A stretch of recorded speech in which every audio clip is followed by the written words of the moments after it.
What's it like being in London? Does this city mean a lot to you? Did you start off your trading career here before you moved out to Singapore? I know you're from Watford originally, not far from here.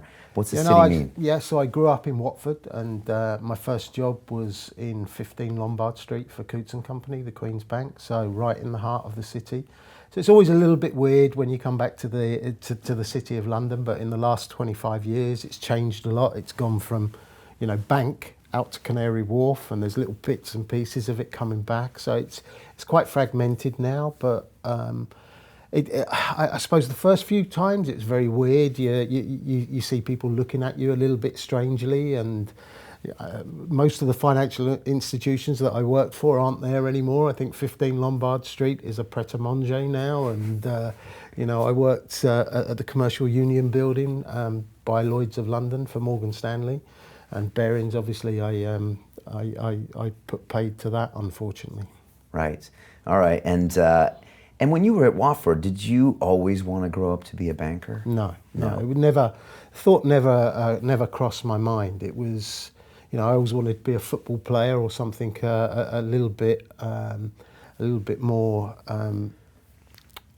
sporty. I suppose sports were the things that really focused my mind during that period. I was quite good at school, did quite well in my exams, but never really had a clear process of where I was going to be or what sort of industry I wanted to work in. My mother was a very working class background. I grew up on a council estate in Watford, so it was a little bit rough. I went to a very good school. Probably wasn't the normal hunting ground for the school that I went to. It tended to have students from nicer suburbs, whereas I definitely didn't come from one of the nicer suburbs, but did well at school, and was always quite, my mother always wanted me to do better than she did. Very working class type mentality, better job, more stable career and more money, and then maybe moving up that working class ladder up to middle class or whatever. That was the type of things that were ingrained in me from an early age. So being academic or doing well at school was an important focus for her, and I did up until a certain point.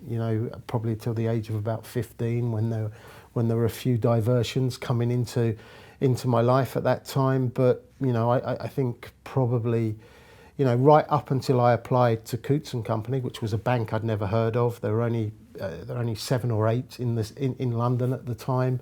I'd never really thought about going into a career in banking. I might have been focused on doing something in law.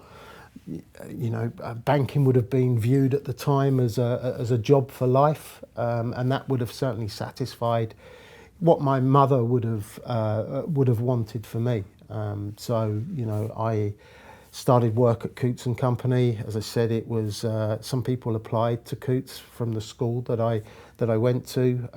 I'd never heard of them before.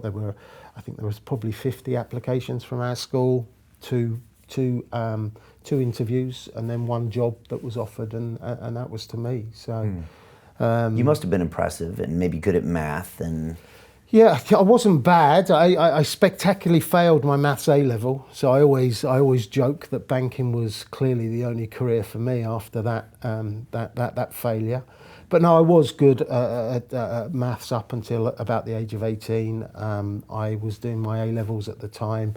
The teacher that was looking after the A level got sick, so she was out of the school for about 18 months, which meant I just didn't go to classes. And that was probably where the disconnect happened. It was, it was a bit more applied mathematics, and trying to then get myself back up to speed before the exams in a very short period of time didn't really work, and I failed.